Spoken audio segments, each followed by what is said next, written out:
Selamat malam Bapak Ibu semua. Bagaimana nih selama seminggu terakhir? Happy atau deg-degan atau pusing? Saatnya beli atau enggak gitu kan? Takut-takut.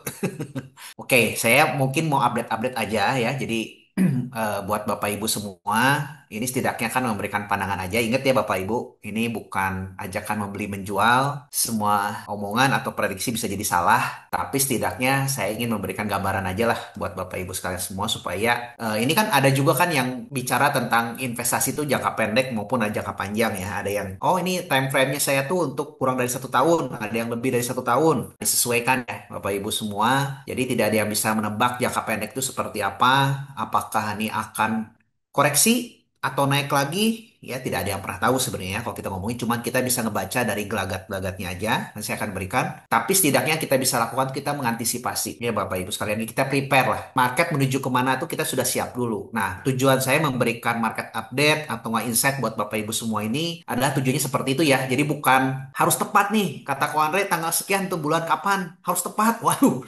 Kalau gitu saya juga kan nggak mungkin bisa ya kalau kita ngomongin. Jadi jangan sampai disalahartikan ya Bapak Ibu ya. Oke, kita mulai ya mungkin ya.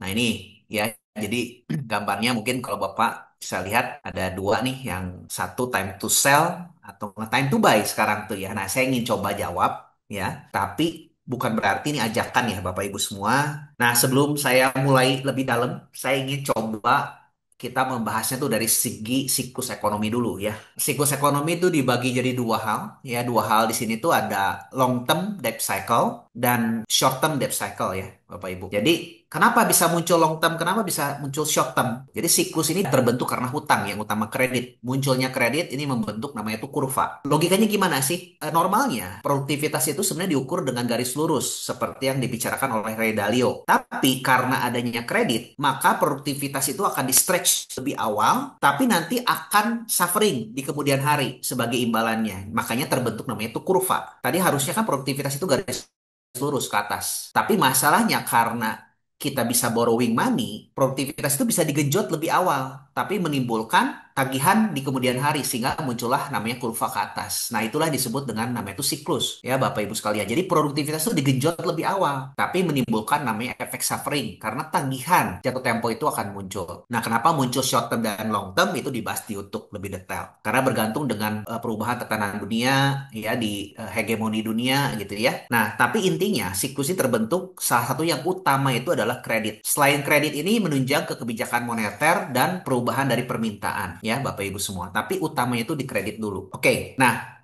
long term debt cycle itu sekitar 60 sampai 100 tahun ya, dan siklus debt short term itu sekitar 5 sampai 6 tahun. Nah, ini Bapak Ibu sekalian cerna dulu aja ya. Jadi siklusnya saya ingin bicarakan tuh yang lebih ke short termnya, bukan yang long termnya dulu. Oke. Jadi berkisar sekitar 5 sampai 6 tahun average ya, kurang lebih gitu ya. Tidak dipastikan pasti 5 tahun, bisa kurang, bisa jadi lebih, tapi plus minus satu lah kurang lebih ya biasanya. Oke, siklus bisnis itu apa? Siklus ekonomi ya maupun bisnis. Nah, kalau kita andaikan ke ekonomi itu sama seperti bisnis, pasti namanya bisnis itu ada namanya itu siklus itu berputar. Itu tergantung dengan namanya tuh kredit lagi ya. Kalau ekonomi itu tergantung dengan namanya suku bunga. Ya, suku bunganya kalau tinggi, maka ekonomi menjadi melambat. Ya, kalau suku bunganya rendah, ekonomi bisa ekspansi. Nah, itu ada 4 tahap ya. Nah, ini saya nggak akan bahas lebih detail. Tapi intinya tuh di sini ada periode namanya tuh suku bunga rendah. Ini ekspansi namanya itu ekonomi. Ya, lalu di sini fasenya tuh udah fase recovery, udah bener-bener ekspansi, udah bagus gitu ya. Biasanya tuh inflasi udah mulai naik, dan setelah makin memanas inflasinya, maka suku bunga ini mulai naik sehingga ekonomi akan turun ya, kalau kita ngomongin masuk ke kontraksi. Udah gitu masuk ke resesi ekonomi. Nah, balik lagi begitu nanti suku bunga di cut rate lagi, ekonomi itu akan booming. Nah, ini fase-fase seperti ini, tapi kurang lebih intinya tuh ke arah sana. Bisa dipahami dulu ya, ada siklus. Oh, salah satu efeknya yang paling penting itu adalah kebijakan moneter, yaitu salah satunya adalah cut rate, salah satunya ya gitu. Nah, menurut LPS kemarin yang saya sudah paparkan, jadi siklus bisnis atau nggak siklus ekonomi IHSG itu kurang lebih sekitar 10 tahun. Loh, kenapa 10 tahun bukannya 5 sampai 6 tahun tadi kan? Nah, satu cycle penuh itu 10 tahun Bapak Ibu. Satu cycle penuh ya. Tapi di antara 10 tahun satu siklus itu tuh ada cycle lebih kecil lagi, itu yang per 5 tahun tuh short term debt cycle tadi, per 5 tahun. Jadi dia dibagi ya Bapak Ibu sekalian, ini dibagi jadi dua gitu kurang lebih. Tapi intinya tuh ini kurang lebih antara siklusnya tahun 98 sampai 2008 dan 2008 sampai 2018 ya. Nanti saya akan ceritakan lebih detail. Nah, di sini kita bisa dapat gambaran penuhnya ya. Nah, saya ingin satukan dengan namanya tuh psikologinya ya, psikologi dari market cycle biar Bapak Ibu sekalian biar paham posisi kita di mana dan seperti apa. Balik lagi ya, satu siklus penuh namanya tuh market itu kurang lebih 10 tahun tadi ya dikatakan ya, bisa jadi lebih ya, bisa 12 tahun, 11 tahun kan. Tadi kan plus minus satu ya. Itu dibagi dua, ada periode 5 tahun ya. Yang 5 tahun ini tuh kalau kita ambil ini masuk periode set stealth dan awareness ya. Untuk yang 5 tahunnya ini masuk masuk fase mania dan blow off ya, itu yaitu udah masuk ke bull trap ya 5 tahunnya. Nah ini kurang lebih satu siklus penuhnya ini akan mengalami psikologisnya seperti ini Bapak Ibu ya. Jadi biar paham ya. Nah kenapa kok satu siklus ini itu ada dua gitu kan? Karena kalau kita perhatikan dalam 1 tahun penuh itu kan kebijakan itu kan dipengaruhi oleh moneter ya Bapak Ibu salah satunya kan. Nah moneter di sini tuh yang saya maksud tuh jadi bayangkan ya tahun 98 kan ada penurunan suku bunga nih ya. Di antara satu siklus yang kecil ini ternyata ada kenaikan dan ada penurunan lagi ya. Ada kenaikan dan penurunan kata kuncinya Bapak Ibu ya. Dan jadi bukan cuma hanya sekedar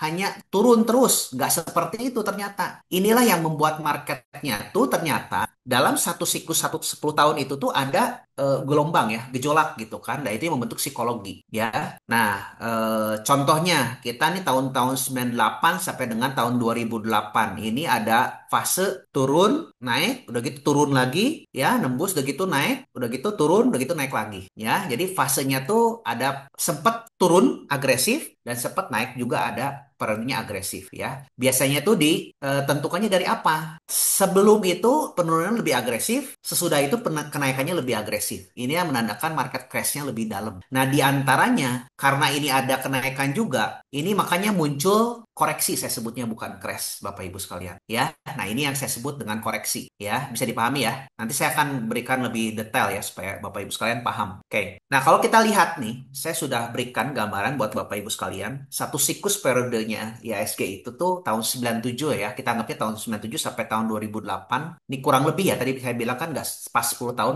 10-11 tahun gitu ya. Ini fase pertama tahun 97 masuk ke 98 kurang lebih tengah itu 1 tahun ini masuk ke blow off atau enggak IHSG itu turun terus sampai ke bottomnya di sini. Ini fasenya disebut blow off tadi ya, gitu kan? Koreksi lah kita sebutnya atau enggak crash, sorry, crash di sini tuh ya. Karena turunnya biasanya tuh kalau definisi crash itu bisa 40% ke atas. Ya tahun 98 kan ini crashnya cukup dalam. Nah, 6 bulan kemudian ini akan masuk fase di mana smart money masuk atau stealth phase kita sebutnya ya. Nah, 5 tahun sesudahnya di sini baru institusional perlahan-lahan mulai masuk Bapak Ibu sekalian. Jadi stealth phase ini ternyata nggak dalam waktu singkat terjadi, tapi butuh waktu yang lama, bertahap mereka masuknya juga. Gitu nggak bisa cuma sebulan, satu tahun masuk nggak seperti itu. Ada fase mereka jualan dulu, rotasi ganti ya. Yang saya sebut di sini itu periode namanya itu konsolidasi, Bapak Ibu sekalian. Makanya saya sebut periode konsolidasi di sini. 5 tahun ya. Nah, di sini tuh stealth phase di sini tuh 5 tahun tuh biasanya cenderung nggak kemana-mana. IHSG tuh ya.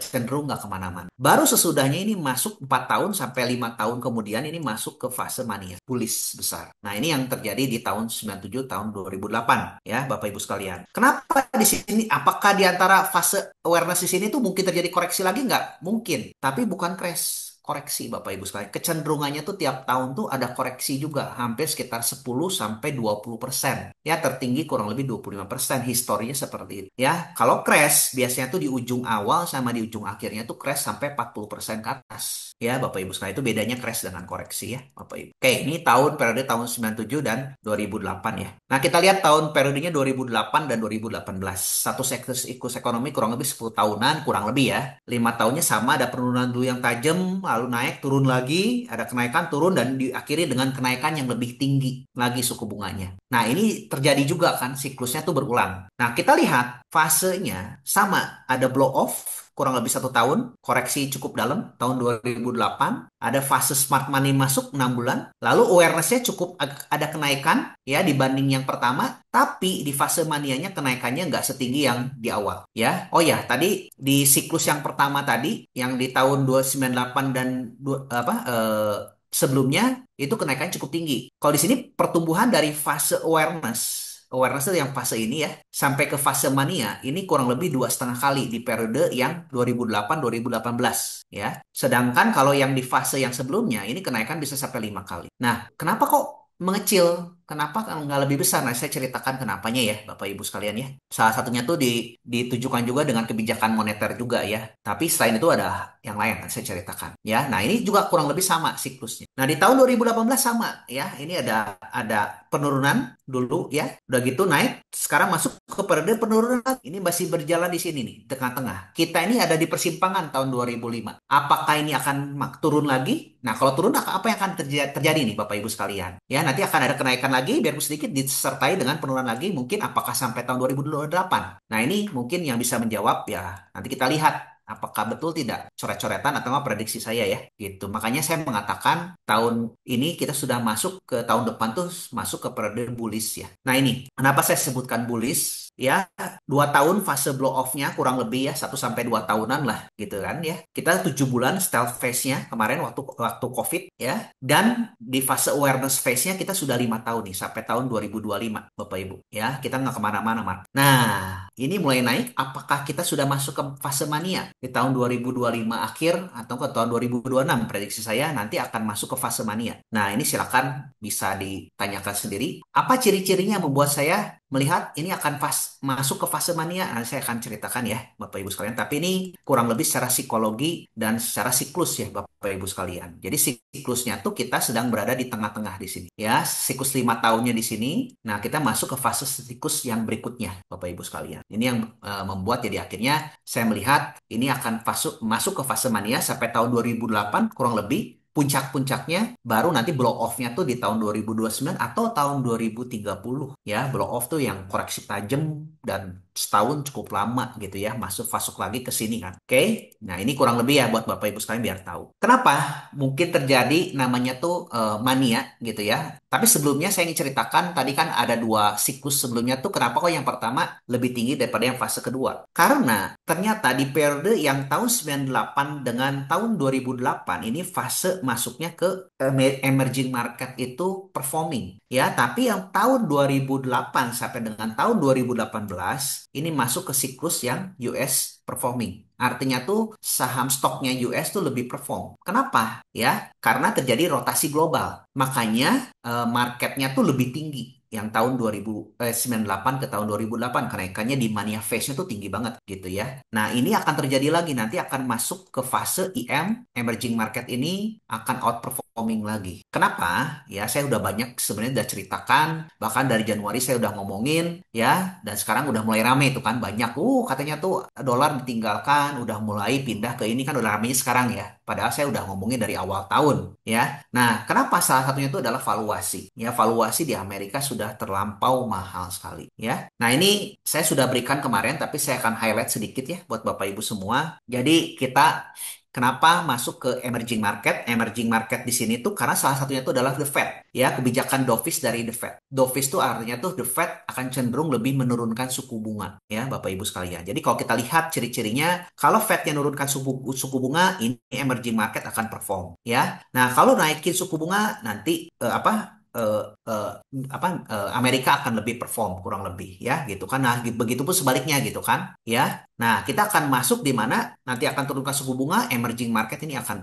Bapak Ibu sekalian. Ya, mudah-mudahan ini akan terjadi. Kalau saya lihat ciri-cirinya sudah nampak lebih jelas ya, Bapak Ibu sekalian. Karena kenapa? Yang pertama, satu, ketidakpercayaan ekonomi Amerika. Ya, Amerika di sini kan satu, nanti saya tunjukin ada ciri-cirinya yaitu obligasi yield yang jangka panjang itu sudah mulai tinggi, naik tinggi. Artinya tuh sudah ada yang banyak membuang obligasi di pasar. Ya, artinya tuh ketidakpercayaan market akan obligasi US, apalagi ada downgrade kemarin kan dari Moody's ya, saya sudah ceritakan di Stockbit ya. Dolarnya melemah, artinya tuh banyak currency yang pindah juga, mereka membeli Japanese yen ataupun mungkin ke Eropa gitu ya, tapi lebih cenderung ke Japanese yen gitu ya, sehingga dolarnya melemah, tapi itu yang diinginkan oleh Trump sebenarnya. Dan dovish dari Fed ya, belum lagi growingnya emerging market ini akan lebih menarik dan valuasi emerging market menarik, sehingga menurut saya ini akan terjadi namanya itu rotasi global ke depan. Nah, kalau terjadi rotasi global, apa yang akan terjadi? Yang akan terjadi itu adalah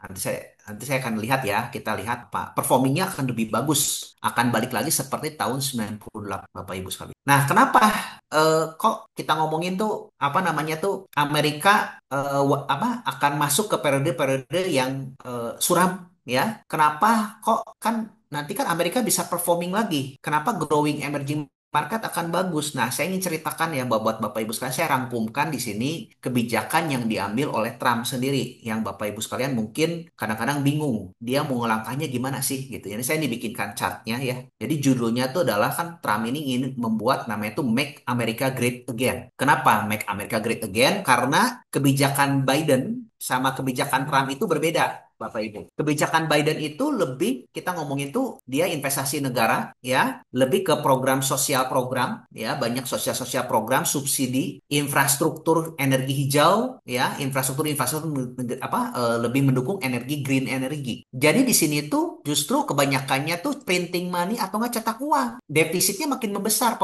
pemerintahnya sehingga dia hanya nggak sustain untuk jangka panjang sebenarnya kebijakan Biden. Lebih ke social spending ya, menopang untuk jangka pendek kalau menurut saya. Sedangkan kebijakan Trump ini tuh berbeda, terbalik ya, 180 derajat dengan kebijakan Biden, yaitu lebih pro bisnis, ya lebih ke growth dan productivity yang dicari sehingga yang didorong tuh lebih ke consumption ke depan dan investasi sangat ramah sekali pengennya balik lagi banyak industri-industri yang bertumbuh di Amerika dan nanti energi kotor sangat mendukung sehingga inflasi rendah di sini tuh. Kalau sini inflasi tinggi. Nah, inilah yang ingin didorong oleh kebijakan Trump ya untuk jangka panjang bagus. Tapi masalahnya ini kan ada bekas-bekasnya dari periode kebijakan Biden. Gak mungkin tiba-tiba dalam satu periode singkat ini di switching itu langsung pindah. Ya, makanya saya sebut ada nama itu transition period. Ya, periode transisi. Nah, periode transisi ini tuh ada tiga strategi utama yang dilakukan oleh Trump sendiri lewat pembicaranya Scott Bessent ya. Scott Bessent kan cerita-cerita tuh di interview ngomong saya dengerin ya. Yang tahap pertama tuh dia akan fokus ke efisiensi dan perang tarif. Makanya sekarang perang tarif dilakukan tuh ya.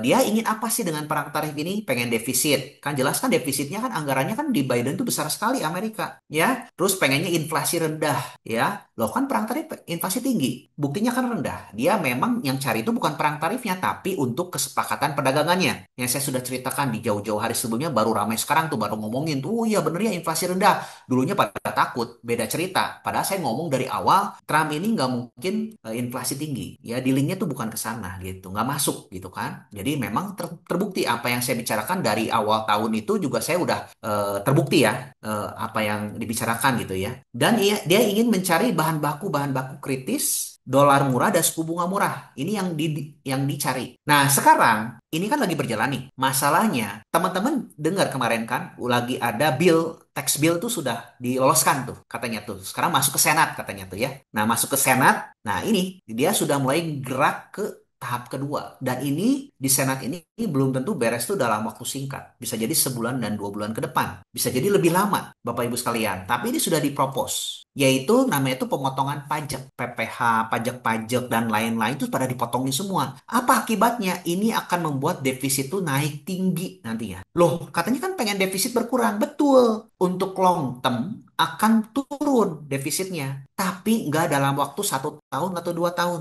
Bahkan Scott Bessent sendiri ngomongin defisit ini akan baru turun itu diprediksi tahun 2028. Bayangin. Jadi dalam waktu apa yang jangka pendek itu defisitnya mungkin akan membengkak dulu secara perlahan. Karena pemotongan pajak tadi. Artinya kan kalau pemotongan pajak kan pendapatannya pemerintah itu berkurang, Bapak Ibu. Kalau pendapatannya berkurang, defisit makin membengkak. Defisit makin membengkak, yang terjadi apa? Banyak rating kayak obligasi US itu akan turun, ketakutan akan asetnya US, takutnya nggak growing dan lain-lain. Nah, itu yang akan terjadi di transisi period ini. Sehingga banyak nanti uang dari US ini akan keluar, Bapak Ibu sekalian. Ya, akan keluar. Nah, inilah yang saya sebut dengan kenapa Amerika masuk ke periode konsolidasi. Ini yang membuat jadi akhirnya emerging market jauh lebih menarik. Rotasi global terjadi. Bapak Ibu sekalian, masuk ya, ya pemahamannya ya. Jadi simpelnya tuh karena based on fact. Jadi dari data-data Bapak Ibu sekalian. Jadi bukan cuma hanya acuan. Ya, Oke. dari Aira. Jadi bukan asal ngomong aja. Jadi ini berdasarkan data. Defisitnya membengkak, ini yang membuat jadi akhirnya kalau kita ngomongin apa namanya tuh pemerintahnya tuh defisit dikhawatirkan growingnya tuh akan melambat. Sama ya seperti yang kemarin kan ada berita-berita di Indonesia nih. Wah, defisitnya Indonesia katanya tuh akan takutnya membengkak. Nah, takutnya membengkak, wah market kan langsung koreksi tuh di saham. Kenapa? Semua pada takut tuh si investor-investor ya ngomongin bahwa nanti takutnya karena defisitnya membengkak, ekonominya slow down, ya utangnya tambah besar. Nah itulah yang akan terjadi di Amerika dan Scott Bessent sudah ngomong ini nggak akan defisit ini berkurang dalam jangka yang pendek. Ya Bapak Ibu sekalian, ya defisit dan hutangnya si Amerika ini akan turun tuh nanti tahun 2028. Jadi bukan dalam waktu 1 atau 2 tahun. Nah tapi apakah di periode itu ada perbaikan growth? Mungkin ada, Bapak Ibu sekalian, karena perbaikan tahap ketiga, deregulasi, salah satunya dan pemotongan pajak tadi, efeknya. Tapi saya yakin dan diomongin juga oleh Scott Bessent, tahap 3 ini membutuhkan waktu juga, harus nggak mungkin sebentar, dia bilang. Ya, nah tahapan ini yang tetap akan dilakukan oleh Donald Trump untuk membuat ininya akan bergrowing kembali, tapi tidak bisa dalam waktu singkat. Yang dikhawatirkan juga, apalagi dengan nanti ada ke Senat masuk dan lain-lain, belum tentu langsung cepat. Nah, inilah yang akan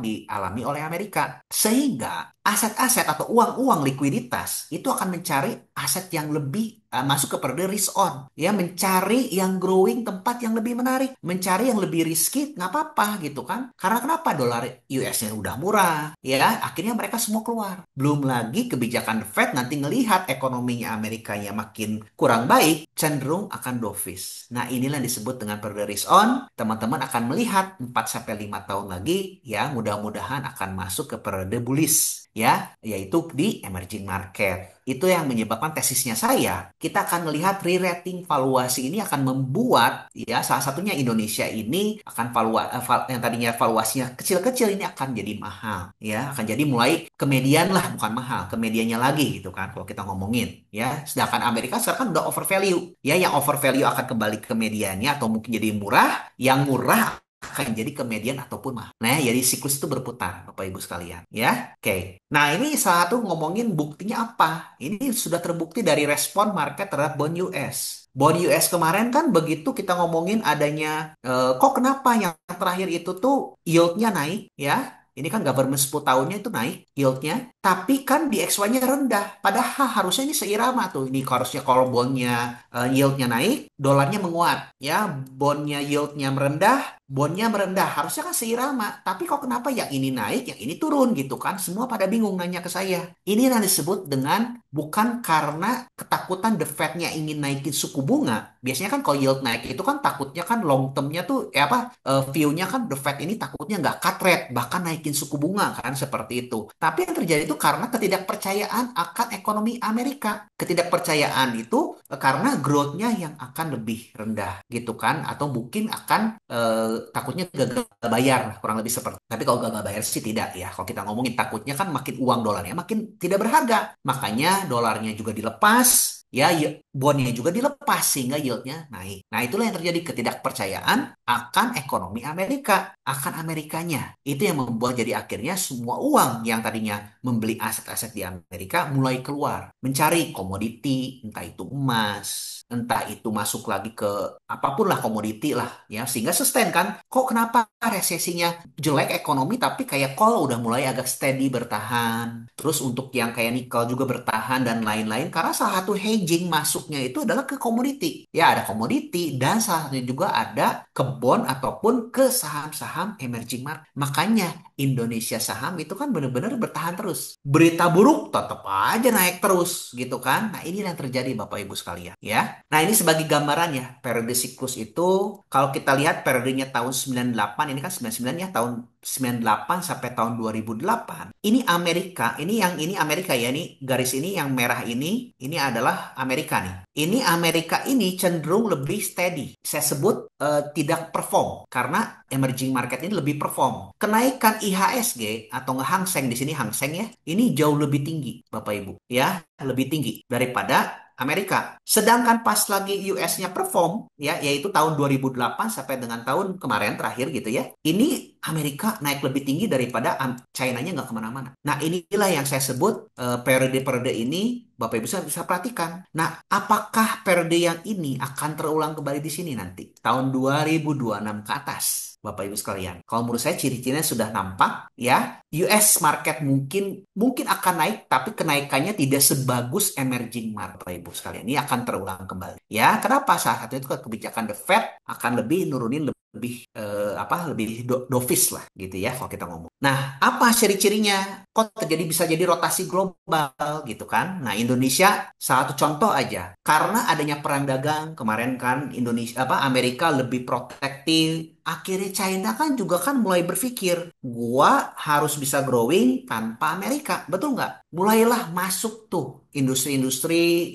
dia lempar-lempar ke sahabat-sahabatnya dia di selatan. Salah satunya yang dapat peluangnya itu adalah Indonesia. Ya, dia nggak peduliin lagi pasar ekspor ke Amerika. Ya bukan nggak peduliin, dia pengen nge-growing semua sekutunya dia. Karena untuk persiapan juga untuk Yuan bisa menggantikan US, ya, dan untuk lebih mensustainkan ekspornya ke pertumbuhan ekonominya dia. Dengan cara apa? Dia memindahkan industri-industri tertentunya tuh ke selatan-selatan. Contoh ke Afrika, contoh ke Vietnam, ke Kamboja, ke Indonesia salah satunya gitu ya. Ini kecipratan. Terbukti dengan investasi triwulan satu tuh begitu ada perang tarif dengan Donald Trump ini bukannya menurun loh, tapi justru investasi itu meningkatnya juga lumayan besar, hampir 15% jadi on year loh. Kalau kita ngomongin dan dinominasi saat itu oleh China dan Singapura. Nah, ini yang membuktikan China ini agresif. Ya, kalau saya lihat tuh sudah mulai masuk. Jadi dia juga nggak mau tempatin cuma ke Vietnam doang. Ya, dia tempatinnya tuh banyak. Ya, nah, tapi pinternya Indonesia, beruntungnya sekarang ya udah mulai agak confirm nih ya kalau menurut saya, Indonesia juga sendiri nggak mau cuma dari China doang. Dia belajar, dia harus bermain di dua kaki, ini pinter nih langkahnya. Itu menurut saya bagus. Investasi dari Amerika dia terima, investasi dari China diterima. Itu kan yang saya pernah bilang berkali-kali ya. Harapan saya Indonesia bermain di dua kaki ya, agar bisa dapat tuh pertuang growth-nya dan investasi ke depannya agar bisa masuk ke fase mania phase ini tuh nanti bisa jadi long bullish ya, lebih baik untuk Indonesia. Satu contohnya investasi dari Amerika sudah mulai masuk lagi, lirik lagi, yaitu Chevron dan Shell aja satunya berita terakhir ya, itu sudah mulai lirik-lirik lagi nih gitu ya, ladang migas di Indonesia ya. Nah, berharap saya ke depannya melihat ada lagi juga dari investasi Amerika yang masuk. Tapi tentu saja dari China-nya akan lebih agresif. Ini baru banget hangat tadi siang tuh lagi ada pertemuan tuh dari Indonesia China. Dari China itu membawa 60 sampai 100 pengusaha kalau nggak salah ke Indonesia saat ini. Tadi siang tuh lagi ada pegelarannya tuh. Dan tanda tangan MOU, ada 12 MOU. Yang menarik apa? Di sini salah satunya itu yang saya lihat yang menarik itu adalah penggunaan mata uang lokal. Ya, kerjasama transaksi bilateralnya menggunakan mata uang lokal, tidak lagi menggunakan dolar. Nah, ini yang menarik. Jadi akhirnya ini salah satu yang saya udah bilang dari jauh hari juga, Yuan ini akan perlahan-lahan akan mencoba untuk menjadi mata uang dunia dengan perlahan-lahan masuk ini, ya. Nah, tadi saya bilang kan, China melepas mulai rate-nya di bondnya US-nya, tapi dia juga harus membuang tuh kan si uang-uangnya Yuan ini kemana nih? Salah satunya itu dengan cara transaksi Yuan-nya ditingkatkan di emerging market. Ya, dia mungkin kedepannya juga Indonesia bisa jadi meminjam ya, tadinya meminjamnya harus dalam bentuk US dollar gitu kan ya, mulai di switching mungkin dalam bentuk yuan ya, sehingga akhirnya tuh kita nanti akan exposure terhadap dolar tuh akan makin lama tuh makin berkurang, makin lebih stabil gitu kan. Nah, ini yang saya harapkan ke depannya, ini ada peluang untuk ke sana gitu kan, apa kan yuannya ingin ditingkatkan permintaannya oleh China gitu ya, semakin ingin dipakai untuk transaksi dan ingin banyak dibeli tuh nanti bondnya tuh mulai pelan-pelan dia akan ngegeser gitu kan. Nah, ini ya Bapak Ibu sekalian untuk pergerakan ke depan. Lalu akan ada MOU, ini juga yang menarik itu adalah MOU ya, ada namanya tuh Two Countries Twin Park. Ini sudah sebenarnya udah di beberapa tahun lalu, ini akan perjanjian lebih erat untuk industri. Ada kawasan industri yang ditujukan oleh China nantinya untuk di Indonesia sendiri kayak di Batang mungkin atau nggak di tempat-tempat tertentu, akan benar-benar banyak relokasi pabrik dari China ke Indonesia. Nah, itu mulai terjadi lebih erat. Nah, ini yang terjadi ke depan ya Bapak Ibu sekalian. Belum lagi yang menariknya tuh dan antara ini akan dimasuki juga oleh China Investment Corporation. Ya, nah ini yang menarik ke depannya kita bisa perhatikan dengan likuiditas yang semakin banyak nanti di Indonesia otomatis ya membantu market terutama di ISG juga antara re-rating ya, likuiditas makin besar Bapak Ibu sekalian. Ya, ini yang positifnya ke depan ya Bapak Ibu. Belum lagi kan pemerintah punya program jangka pendek, jangka menengah gitu ya. Ini saya udah ngomongin kemarin lah, dari yang jangka pendeknya ada MBG dan lain-lain. Apalagi saya dengar-dengar katanya MBG China mau support juga gitu kan. Berita bagusnya ya. Dan ini mungkin salah satu yang menopang kemarin, makanya kan kayak BTPS contohnya itu kan udah yang ultra mikro tuh udah lebih steady. Biarpun berita judul di mana-mana tapi udah lebih steady gitu kan. Dia yang macetnya juga udah makin berkurang gitu ya. Udah gitu kan daya apa IKK-nya kalau kemarin dari pemaparan LPS tuh udah lebih positif untuk yang kalangan 1 juta ke bawah, 1,5 juta ke bawah. Nah, ini membuktikan ada perbaikan biarpun belum signifikan, pelan-pelan Bapak Ibu sekalian. Belum lagi nanti akan ada program-program lanjutnya ya dari pemerintah ya. Nah, apakah pertanyaannya akan ada re-rating nih? Salah satu itu di emerging market terutama di Indonesia tahun 2026 ke atas. Nah, kita perhatikan sama-sama ya Bapak Ibu sekalian, gimana nih dengan adanya tadi kan psikologi market nyambung dengan apa yang kita nanti harapkan dengan strategi investasi kita ke depan ya Bapak Ibu sekalian. Ini saya udah ceritakan kemarinnya di minggu lalu di YouTube, silakan bisa dilihat lagi. Nah, tapi Bapak Ibu sekalian harus tahu, biarpun contohnya kita sudah masuk ke mania phase. Ya, mania phase itu kan lagi bullish-bullishnya tuh. Seperti contohnya tahun 2004 sampai tahun 2028 ini kan fasenya mania. Tetap akan ada koreksi Bapak Ibu sekalian. Dan koreksinya tuh hanya berkisar di 15 sampai 20%. Bukan berarti lagi bullish itu naik terus tuh tanpa koreksi, tidak. Setiap tahun ini akan ada koreksi, ya. Akan ada koreksi 10 sampai 5 sampai 20%, kadang ada yang sampai 25%. Jadi kalau menurut saya, kalau 10 sampai 25% itu normal kalau koreksi. Crash itu 40 sampai 50% ke atas, Bapak Ibu, ya. Nah, jadi pertanyaannya strateginya apa? Nggak perlu terlalu terburu-buru kita masuk all in. Kata Ko Andre harus masuk ke fase mania. Wah, all in sekarang semuanya. Belum tentu. Kita bisa masuk pergunakan timingnya di saat koreksi. Bisa yang pertama ke sana. Tapi apakah akan ada koreksi lagi seperti contohnya tahun ini nih? April kan udah koreksi hampir 20%. Kan saya bilang kan waktu pernah saya sebutkan ini bukan crash tapi koreksi. Kenapa? Karena Trump design saya bilang tuh. Terbukti kan sampai 5.900 sekian tuh something udah berhenti naik lagi. Koreksinya sekitar 20%-an ya kurang lebih ya 20-25% lah dari tertingginya. Nah, apakah di tahun ini akan ada koreksi lagi? Saya nggak tahu. Ya belum tentu juga akan koreksinya sedalam yang kemarin. Saya udah bilang berkali-kali. Apakah koreksi 20%? Belum tentu juga. Ya Bapak Ibu sekalian. Nah, jadi balik lagi kalau saya lihat dari histori yang udah-udah, tiap tahun akan ada koreksi, tapi setahun tuh ya jarang ada yang sampai 2 kali koreksi Bapak Ibu sekalian. Bisa sekali, ya kadang-kadang cuma sekali ya. Sekali itu pasti gitu ya, hampir pasti. Tapi kalau 2 kali itu saya lihat jarang ya. Tapi bukan berarti, wah kata Konrad besok nggak ada koreksi lagi. Akan ada koreksi, mungkin koreksinya cuma sedikit, nggak terlalu banyak besar, nggak sampai 20% bisa jadi. Mungkin cuma 10% atau 5-10% bisa jadi gitu ya. Misalkan contoh kayak gini nih, ini akan ada koreksi, tapi nggak sampai 20%, mungkin cuma 10% gitu ya. Nah ini fase-fase yang akan terjadi gitu ya Bapak Ibu sekalian, kayak di sini nih ada koreksi lagi juga, mungkin cuma 5-10%, nggak nyampe 20%. Nah, jadi Bapak Ibu sekalian bisa sesuaikan strateginya. Tetap akan ada koreksi. Saran saya kalau ingin investasi jangka panjang, lebih baik carinya dikoreksi. Jangan lagi posisinya sekarang kan. Sekarang kan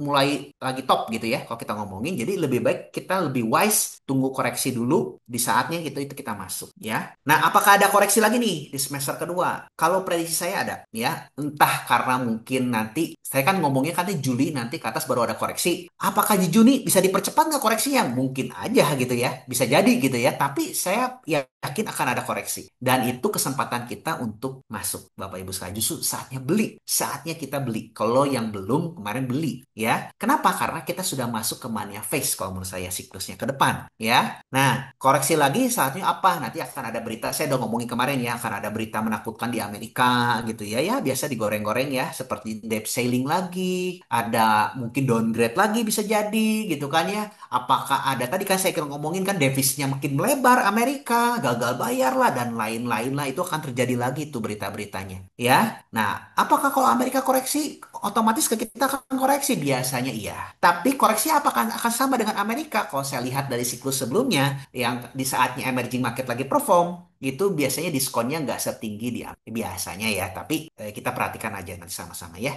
Nah, apakah trade war akan tereskalasi lagi? Bisa jadi, karena kan saya sudah bahas juga itu ya di YouTube kemarin juga, karena di pengalaman waktu yang pertama aja, phase one deal aja di periode pertama Trump itu bisa jadi terang apa bisa terjadi perang lagi gitu kan. Dan terbukti kemarin tuh baru Eropa dikenain tarif lagi tuh 50%. Belum lagi kemarin tadi baru aja kan yang Harvard tuh semua yang China pada nggak boleh dilanjutin tuh di sekolah di Harvard itu membuat berang Xi Jinping. Nah bisa jadi panas lagi nggak? Mungkin aja ya ceritanya cerita seperti itu akan dihiasi. Tapi ingat kalau kitanya berpikir untuk long term, kita ini masuk ke periode mania phase, Bapak Ibu sekalian ya. Jadi di periode mania phase, kalau menurut saya ini akan mindsetnya tuh Bapak Ibu sekalian harus berbeda. Apa sih perbedaannya? Biasanya kalau di periode koreksi atau nggak di periodenya yang tadi kita nggak kemana-mana, itu cenderung udahlah kita nanti cuan sedikit ambil, nanti kita tunggu koreksi lagi. Tapi kalau di fase mania phase, hati-hati Bapak Ibu sekalian. Tadi saya bilang bisa re-rating. Barang yang tadinya mahal, makin mahal lagi, makin mahal lagi, makin naik lagi, makin naik lagi. Mungkin yang tadinya kita berharap koreksi, nggak koreksi-koreksi. Bisa jadi seperti itu loh, Bapak Ibu sekalian. Jadi mindsetnya Bapak Ibu sekalian harus bisa rubah, bisa switching. Dan ini terjadi mindset switchingnya tuh mulai sekarang. Ya, hati-hati perhatikan strateginya.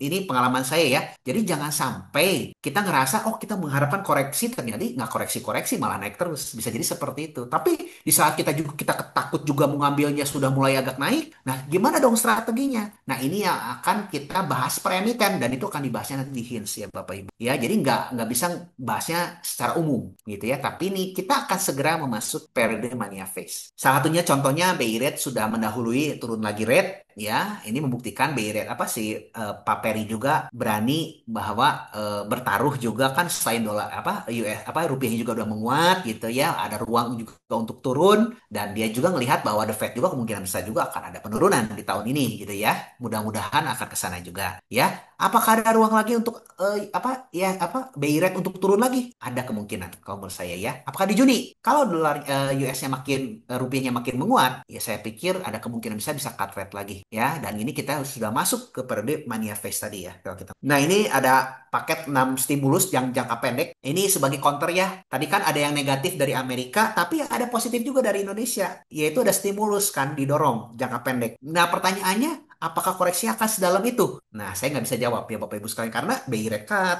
udah gitu ada stimulus, ya kayak PPN ditanggung, ada diskon tarif tol dan lain-lain di sini. Ini apakah akan menunjang daya beli konsumsi si domestik? Nah, ini silakan ditimbang-timbang lah Bapak Ibu sekalian kalau mau ngelihat apakah koreksinya akan dalam banget. Saya nggak tahu, saya nggak bisa ngejawab. Tapi dari pengalaman saya, belum tentu akan koreksinya tuh sedalam yang di April kemarin, ya. Tapi bisa jadi nggak? Mungkin aja ya. Tapi itu kesempatan setiap ada koreksi itu kesempatan buat Bapak Ibu sekalian untuk menambah justru beli ya. Nah, saya ingin kita ngomongin strategi gimana sih? Ya, strateginya tuh namanya siklus itu ada namanya tuh rotasi siklus itu setiap 5 tahun Bapak Ibu sekalian. Saya udah bahas di YouTube juga, saya akan bahas sedikit ya. Jadi setiap 5 tahun tuh akan ada rotasi dan biasanya market itu akan mendahului siklus ekonomi. Jadi jangan berpikir nanti koreksi lagi dah pasti nanti ekonominya jelek. Sekarang juga masih jelek kok. Hati-hati, market itu looking forward, mendahului dulu. Sebelum ekonominya bagus, itu market sudah mulai price in dulu. Ya, jadi apa yang Bapak Ibu sekalian hari ini lihat, itu sebenarnya tuh belum tentu market itu sesuai. Bisa jadi dia mendahului berapa bulan di depan, gitu kan? Nah, makanya kan banyak yang ngomong,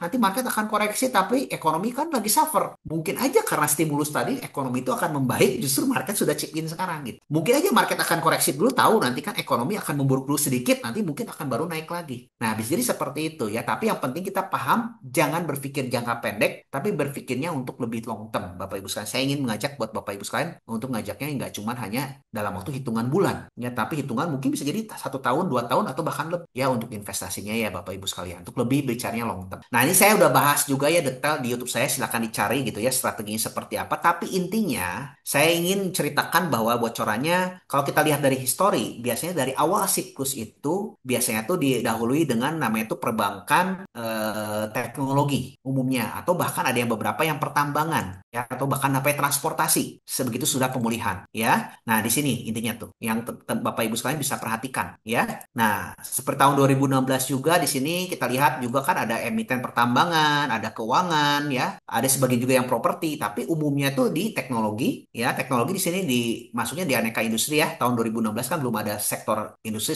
teknologi terpisah ya, tapi di pertambangan, di teknologi ataupun di keuangan. Yang paling umum tuh yang paling jelas tuh tiga hal itu. Kadang-kadang properti suka di awal, kadang-kadang juga di periode yang ketiga ya. Nah, ini sebagai clue-nya ya. Saya nggak akan bahas lebih detail, itu sudah dibahas juga di YouTube, silahkan dicari. Ya, saya sudah bahas 5 siklus tuh ada tiga rotasi sektor sebelumnya dari tahun 2016 sampai tahun 2020.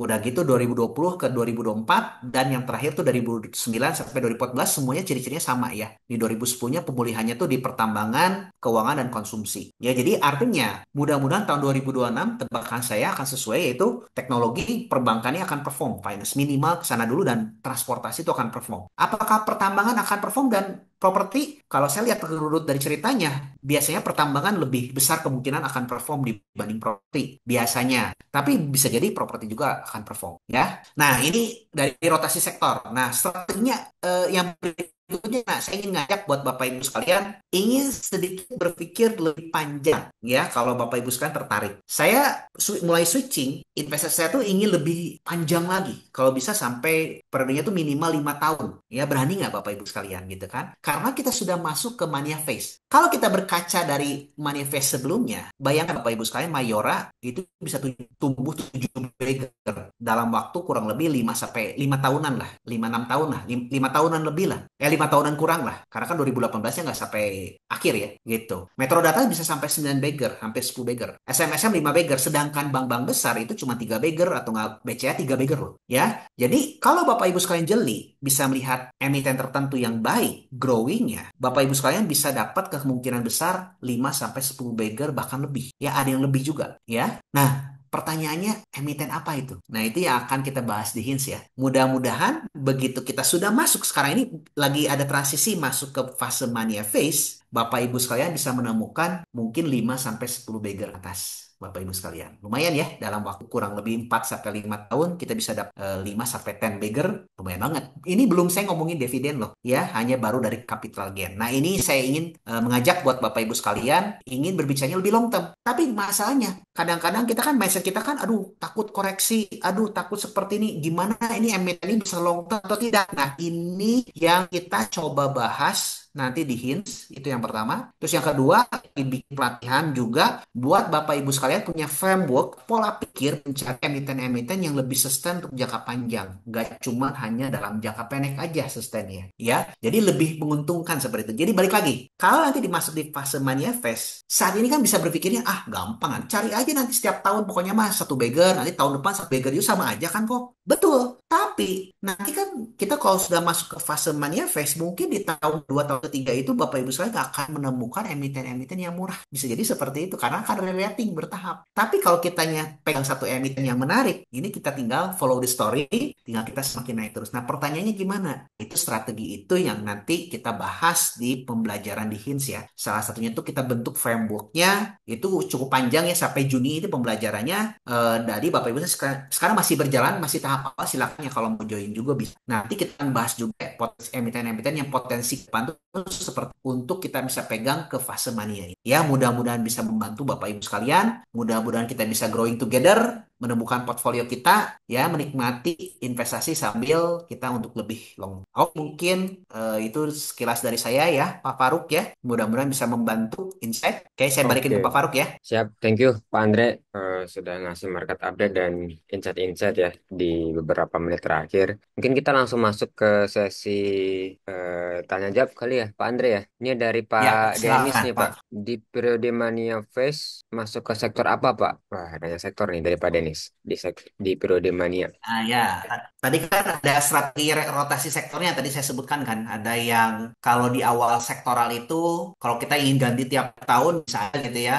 Satu sektor yang menarik itu di awal cut rate itu biasanya tuh fase teknologi, bank, perbankan, dan transportasi. Itu yang kelihatan jelas. Tapi apakah yang lain ada potensi kayak tambangan atau enggak properti mungkin bisa jadi. Ya bisa jadi ya kalau kita ngomongin. Tapi yang dari pas tiga siklus sebelumnya itu biasanya tuh di teknologi ya dan perbankan ini yang udah pasti dan ketiganya transportasi. Yang duluan ya biasanya. Oke, lanjut nih dari Pak Franz Joshua. Ini dulu deh, Bu Tami ya. Mania Face ini hanya di emerging market atau di seluruh market, Pak? Apanya? Sorry, sorry, diulangi Pak.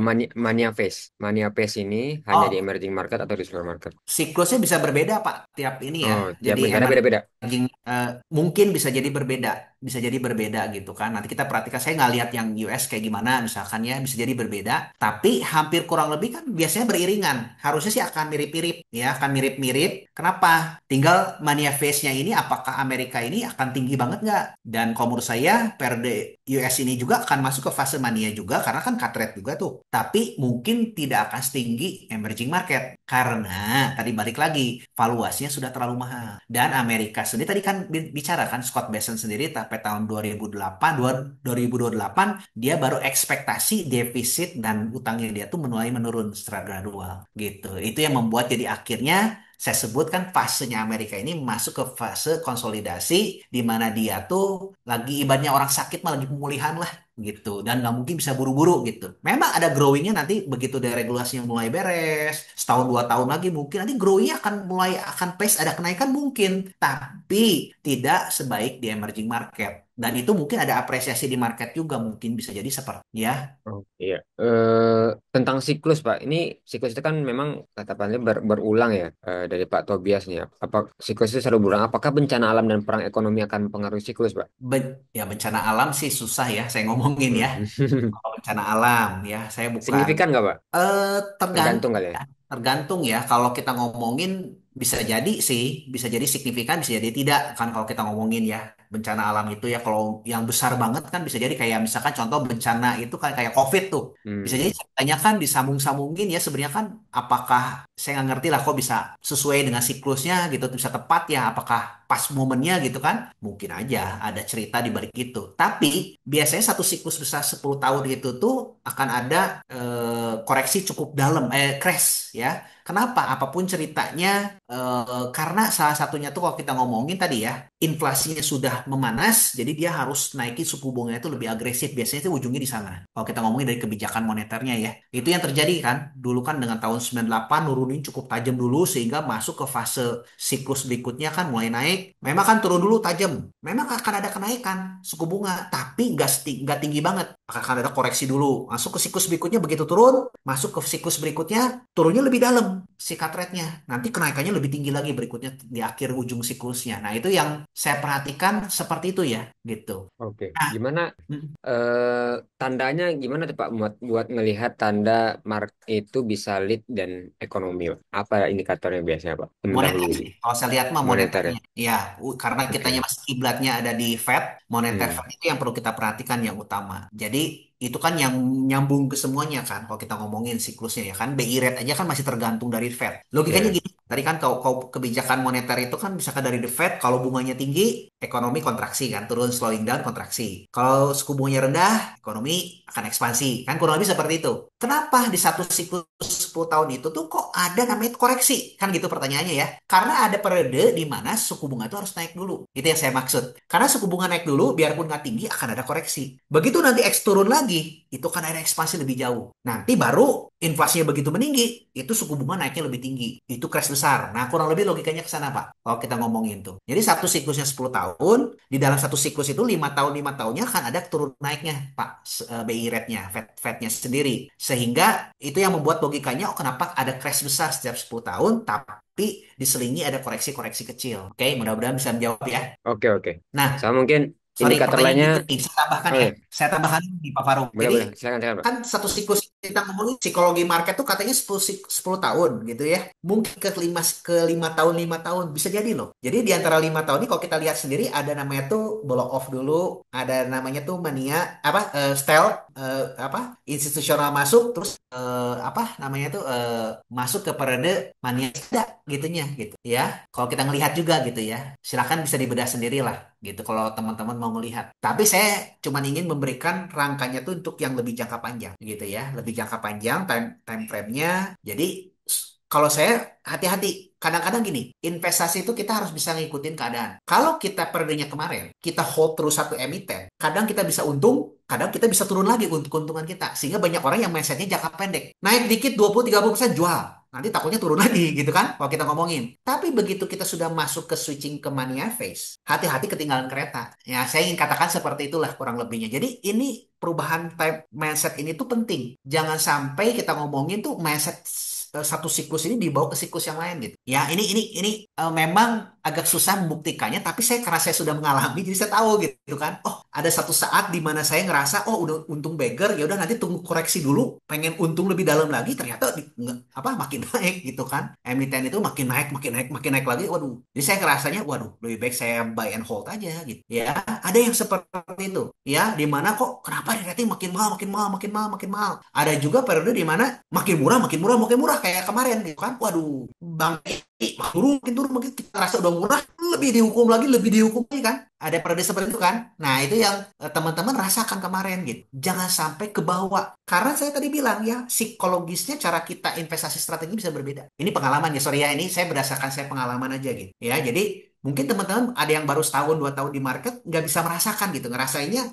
ah udah untung sekian, udah jual gitu. Tapi kalau udah masuk ke fase mania, itu beda. Ngerasanya beda. Makin mahal, makin over value. Aduh, mau beli lagi udah ketinggalan kereta. Jadi belinya kemahalan jadi akhir. Nah, itulah yang lebih lebih hati-hati ya Bapak Ibu sekalian memandangnya. Fase mania ini kadang-kadang kita ngelihat, wah, bank mah kayak BCA nggak mungkin murah-murah, harus PI 30. Dulu kan bisa sampai PI 30. Bank BRI bisa PI-nya belasan, double digit, 15, 20. Betul nggak? Kalau kita ngomongin. Sekarang PI-nya Bank BRI cuma single digit semua. Bank-bank semua cuma PI 6, PI 5, PI 7. Mana ada yang PI 15, PI 20. Kalau ngelihat sekarang PI 15, 20 nggak mungkin. PI 15, 20. Tapi nanti di fasenya mania, kalau kita sudah ngalamin, mikirnya nggak mungkin murah-murah bayar itu. PI-nya pasti PI 15, 20, nggak mungkin PI 6, PI 7. Nah, itu yang saya maksud tuh perubahan psikologis itu yang nanti akan terasa buat teman-teman kalau udah yang lama di market ya, Bapak Ibu sekalian ya. Oke, Semoga menjawab betul. ya apa yang saya Yep, katakan. yep. Nah, makanya strategi ini penting. Jangan sampai kita udah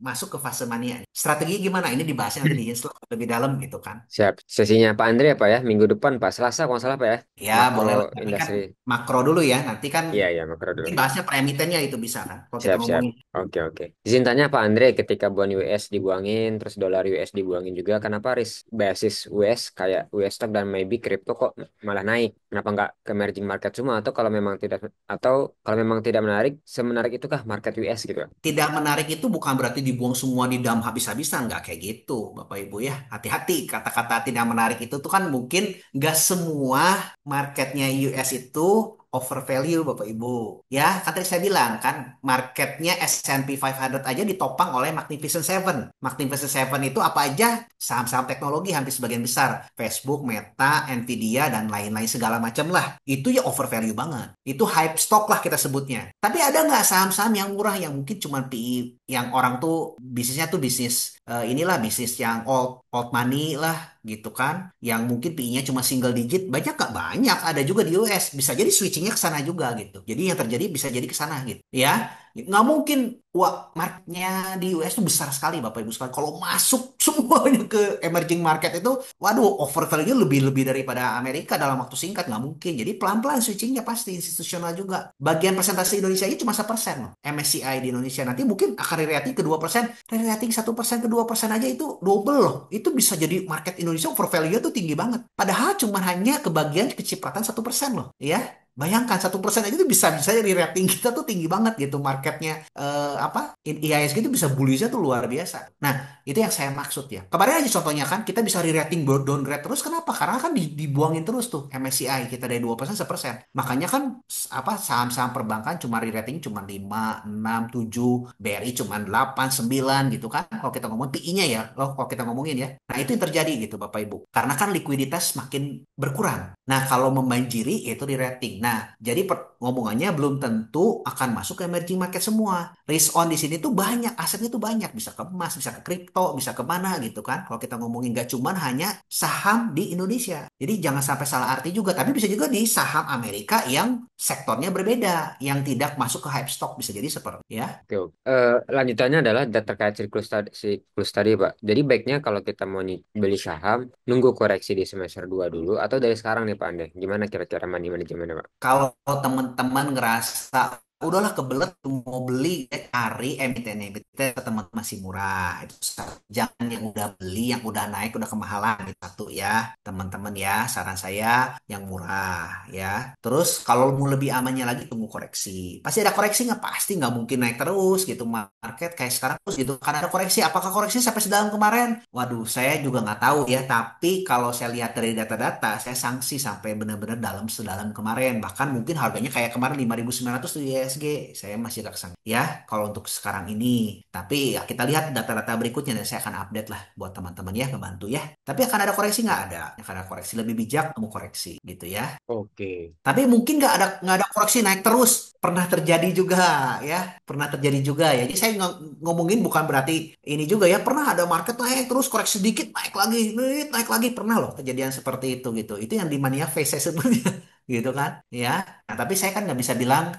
Tapi di manifest mungkin nggak 10 sampai 20%, 10 sampai 12 20% mungkin kan pernah terjadi. Gitu. Tapi begitu periode lagi mau masuknya belum tentu akan ada koreksi juga bisa jadi. Ya jadi disesuaikan lah ya. Jadi jangan sampai juga terlalu FOMO. Jadi saran saya sih lebih bijak tunggu koreksi. Tapi kalau ngerasa udah aduh kebelet nih saya sekarang terlalu banyak cash ya nyicil aja yang mungkin under value ya. Jangan yang udah over value gitu kan. Jangan yang hanya bicaranya yang hype atau dengar kata orang gitu. Kita bisa timbang sendiri. Nah, itu akan dibahas tuh nanti emiten-emitennya di hints ya. Itu kan apa aja emiten-emitennya yang menarik, yang kita bisa jadi watchlist ya. Kalau bisa cari-cari perusahaan yang cash flow-nya rich ya. Sehingga nanti kita akan nikmati, megang kita nikmati cash flow ya, Bapak Ibu. Oke, kita lanjut pertanyaan berikutnya terkait mungkin nih jumlah portofolio Pak ya, dalam jumlah emiten dalam portofolio maksudnya dari Pak Ahmad Irhas. Kalau melihat potensi manifest, apakah lebih baik porto yang terkonsentrasi misalnya maksimal di 5 emiten atau mungkin agak banyak nih 10 misalnya. Karena pada saat ini mungkin yang punya potensi beggar tuh masih murah, ya masih murah dan banyak. Walaupun nanti mungkin ke depannya performa bisa beda-beda sih Pak. Gimana menurut Pak Andre? Pertanyaannya bagus, Pak, tapi saya akan jawabnya itu disesuaikan dengan kemampuan masing-masing. Sama seperti ginilah, kalau Peter Lynch tuh ngomong punya stok itu kalau bisa sama seperti ngurus anak. Ya, kalau kitanya mampunya ngurus anaknya cuma dua, ya udah dua. Kalau ngurusnya lima bisa, ya udah lima. Kalau ngurusnya 10 bisa 10, ya udah 10 boleh gitu kan. Tapi kalau ngurusnya bisa sampai 100, Peter Lynch aja kan punya ya banyak banget gitu ya. Karena fund dia besar, duitnya juga banyak gitu kan. Dan dia juga punya kapasitas untuk bisa langsung update di ratusan stok tadi ya silakan. Itu disesuaikan lagi ke masing-masing. Tapi ada penelitian juga ngomong kayak gini. Terlalu banyak stok biasanya tuh apa ya? Kalau kita ngomong Pareto, yang performing itu kan terbatas. Terlalu banyak stok, nanti kita dapat banyak yang winner, itu nggak akan impact ke portofolio kita. Ya, biasanya tuh mungkin impactnya jadi kecil. Contoh lah, misalkan kita punya 20-30 emiten. Itu impact ke portofolio kita kecil berdasarkan penelitian ya. Tapi kalau terlalu terkonsentrasi, 3 stok, 2 stok, probability untuk jeleknya juga cukup tinggi. Jadi kalau saya boleh saran, average di 5 sampai 10 stok. Kalau ingin konsentrasi ya, average-nya di sana. Kalau PD bisa 3 stok, ya silahkan itu mah ya. Tapi tingkat kegagalannya juga cukup tinggi. Karena kan kita nggak tahu ya, kita kan juga kan perlu ngikutin follow the story terus si perusahaannya gitu. Apakah mungkin gagal nggak sehebat-sehebatnya Peter Lynch juga dari 10 itu yang bisa berhasil cuma 3 sampai 4 itu udah bagus banget kata dia tuh. Dua aja udah bagus banget gitu. Ya, Monis Fabra aja ngomong bahwa dari 10 stok dua yang udah form tuh udah oke. Dari sekian ratus katanya tuh ya, Warren Buffett aja tuh cuma bisa berhasil sampai yang bener-bener berpuluh-puluh beggar, beratus-ratus beggar itu cuma 4 stok saya bilang. Tingkat keberhasilan cuma 4% Warren Buffett loh. Bukannya rugi ya. Kita ingin mencari ini misalnya sorry ya kita bicaranya tuh ingin mencari yang mungkin 10-50 beggar ke atas tuh itu cuma 4% kualitasnya dia bilang untuk jangka panjang jadi kalau kita lihat Warren Buffett aja 4% ya kita jangan terlalu konsentrasi dah dengan katanya seperti itu tapi jangan juga terlalu terdiversifikasi sarannya ya mudah-mudahan menjawab ya. Oke, siap. Lanjut Pak Andre, kita lihat dari Pak Yopi Budi Santoso. Pak Andre, Mania Pace ini mulai dari sekarang tahun 2025 atau 2026 Pak? Posisi sekarang ISG sekarang gimana Pak? Udah lumayan naik tinggi, tapi banyak saham yang masih murah, atau hanya emiten Konglo overvalue yang bikin ISG tinggi? Gimana menurut Pak Andre? Saat ini saya merasa sih banyak emiten-emiten yang valuasi masih murah ya saat ini gitu ya. Biarpun ISG-nya sudah masuk ke 7.100-an gitu ya. Terasa kan kayak udah naiknya cukup tinggi gitu kan dalam waktu singkat. Tapi saya merasa masih banyak emiten juga yang masih murah itu saat. Nah, apakah karena emiten Kongo yang naik bisa jadi gitu ya, emiten-emiten tertentu gitu ya. Bisa jadi yang menopang juga gitu. Nah, tapi apakah akan ada koreksi? Mungkin saja akan ada koreksi dulu ke depan ya. Kalau menurut saya sih tingkat probabilitasnya cukup tinggi sih koreksinya ya. Biarpun koreksinya apakah akan 10%, 15% lagi sampai 20% atau bahkan turun sampai 5.900 lagi, saya nggak tahu. Terus terang saya nggak bisa tahu ya. Tapi pengalaman yang saya sudah sih kayaknya harusnya sih nggak mungkin sampai sedalam kemarin ya. Kemarin tuh udah bottom sih harusnya gitu kalau kita ngomong. Tapi mungkin terjadi nggak? Mungkin aja ya. Kita antisipasi aja ya. Jangan semua kita juga terlalu pede. Akhirnya kita semua all in sekarang. Lebih baik kita persiapkan cash dulu. Kalau yang ingin mencari emiten-emiten kita tembak beberapa yang emiten tetap kita siapin cash gitu. Kalau yang ingin membeli. Tapi kalau yang ingin nunggu koreksi mau cash dulu, monggo monggo lah silakan. Tapi yang penting kalau ada koreksi itu time to buy menurut saya. Karena kenapa? Kita sudah masuk periode ke mania phase. Jadi 2025 ini lagi transisi ini. Ya, saya juga nggak bisa persis mengatakan bahwa sekarang masuk mania phase. Nggak. Bisa jadi tahun 2026 itu fase periode mania phase-nya. Karena kan balik lagi kan tidak ada yang bisa menebak 100% nih kalau kita ngomongin. Oke, kita lanjut Pak ke pertanyaan di bawahnya Pak. Kait trigger crash di 2030 nanti kira-kira apa tuh Pak? Apakah big debt crisis? Kalau memang iya atau ada kemungkinan nggak Pak dalam waktu dekat ya Pak? Secara makro. Silakan Pak Andre. eh, Utang jatuh tempo yang besar ini kan mungkin kan kita lagi lewati sekarang ya tahun 2025 sampai dengan tahun 2026. Tapi biasanya tuh kalau begitu suku bunga turun, yang berikut-berikutnya jatuh tempo tuh lebih lebih ringan lah kalau kita ngomongin. Yang paling bahaya beratnya itu kan suku bunga lagi naik, likuiditas lagi makin seret, kita nggak bisa refinancing kan kalau kita ngomong atau nggak suku bunga lagi mahal gitu. Nah itu yang terjadi kan sekarang ini sehingga banyak cerita-cerita ngomongin, aduh ada debt crisis, hutang jatuh temponya takut ini termasuk Indonesia dan Amerika juga dan negara-negara yang lain karena kan COVID kan kemarin kan 5 tahunannya kan cetak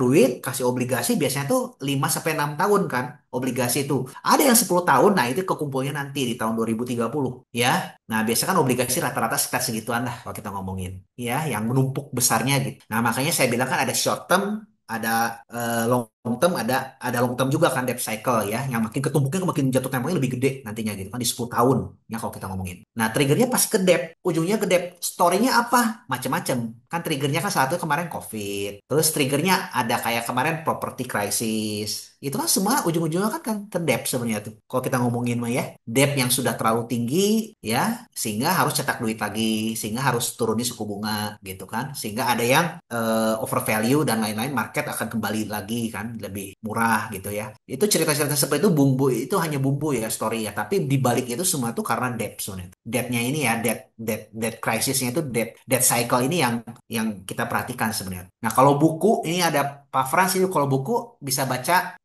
Howard Marks ya Mastering the Market Cycle itu bagus bukunya sama Ray Dalio itu bagus ya Changing World Order dan yang lain-lain juga itu bagus bisa dibaca ya. Ya, Pak Andre ini ada pertanyaan di kolom Q&A Pak dari Erza Rizky. Izin tanya Pak Andre saat ini properti belum ada katalis yang bisa menunjang kenaikan kah? Padahal secara valuasi masih banyak PE yang single digit, tapi kok nggak naik-naik kinerjanya ya Pak? Apakah saatnya chip in? Silakan Pak Andre.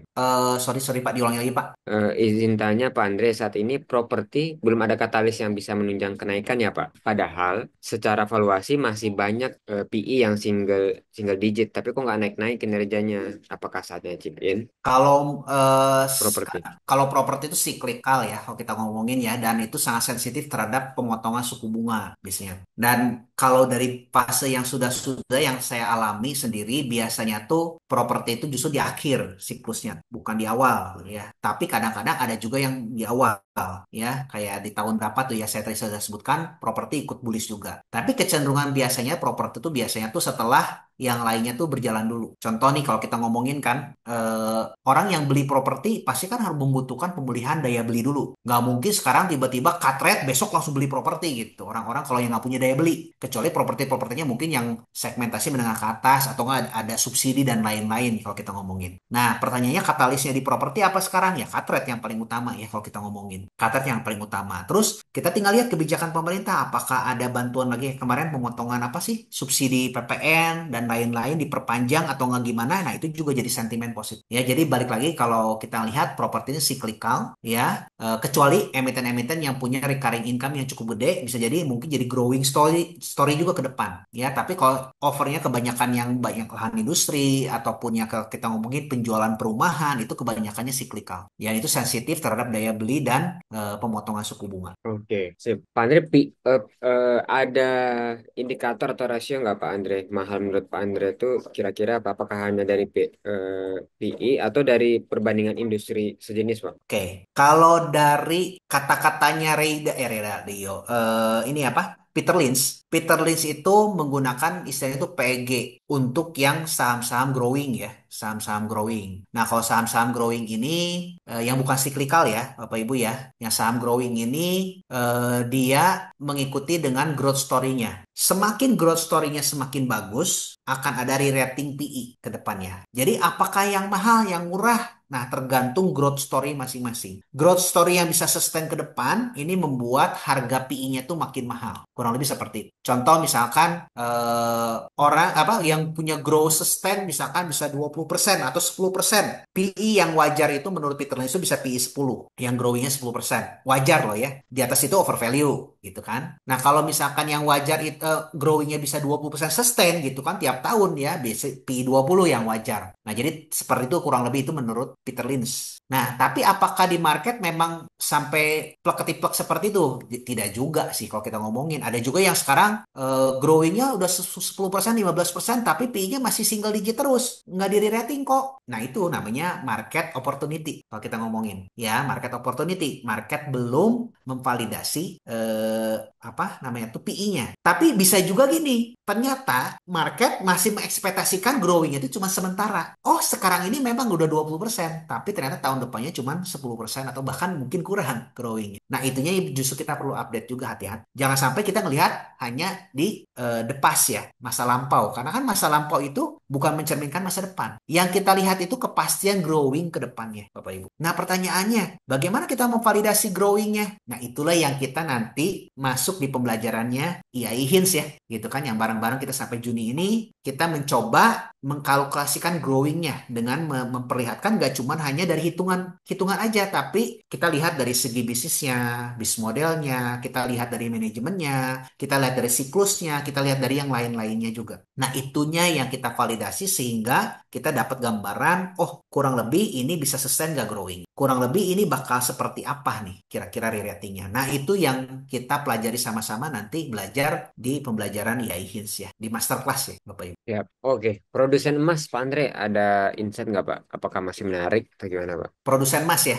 Mm-mm. Emas jangka pendek ini kalau menurut saya sih masih menarik ya karena ada periodenya risk on, jelas emas ini saya kan udah ngomong kan ada koreksi nanti akan ada naik lagi gitu ya. Nah, emas ini masih tetap akan naik karena kenapa tadi kan dia risk on, banyak yang beberapa yang keluar dari Amerika gitu kan, sehingga dia beli apa nih, komoditi salah satunya yang paling mudah. Yang paling gampang apa ya, emas. Kalau kita ngomongin ya, apalagi ada uncertainty kan, seperti ada perang tarif lagi, pasti emas akan ada ini. Apakah akan naik terus? Menurut saya sih enggak. Ya, enggak. Satu titik emas mungkin sekarang ini udah, menurut saya sih udah terlampau panas ya. Emas ini sudah terlampau panas. Mungkin akan ada naik lagi sesaat mungkin ya, tapi nggak akan naik terus-terusan. Akan ada periode nanti akan ada koreksi. Di Mania Phase biasanya koreksi justru emas. Kenapa? Karena biasanya tuh mereka akan mencari pertumbuhan ekonomi. Sedangkan emas ini kan hanya hedging. Ya biasanya emas tuh akan koreksi dulu. Tapi nggak akan semurah kemarin-kemarin juga. Dan itu justru kalau kita mau lihat, kalau kita mau siapin buat cycle berikutnya kalau ada crash, Justru time to buy-nya nanti pas money phase nanti emasnya. Kalau udah ada koreksi kita bisa kumpulin pelan-pelan. Tapi kalau sekarang menurut saya sih udah agak over value ya. Over apa? Udah agak panas lah gitu ya emas. Karena kan emas tuh sebenarnya tuh disebut over value juga. Nggak ada yang bisa menilai harga wajarnya 100% seperti apa. Ya, karena kan nggak ada cash flow juga gitu kan. Itu hanya hedging. Ekspektasi kan semuanya juga gitu. Jadi kalau saran saya sih ya emas tuh hanya hedging aja. Karena risk on-nya kan lagi berjalan, uncertainty-nya masih tinggi, sehingga emas masih ada kemungkinan besar dalam jangka pendek masih akan naik. Tapi kalau udah masuk ke fase mania phase, mungkin akan ada koreksi dulu. Gitu Pak, Oke, kira-kira ya. oke, thank you Pak Andre.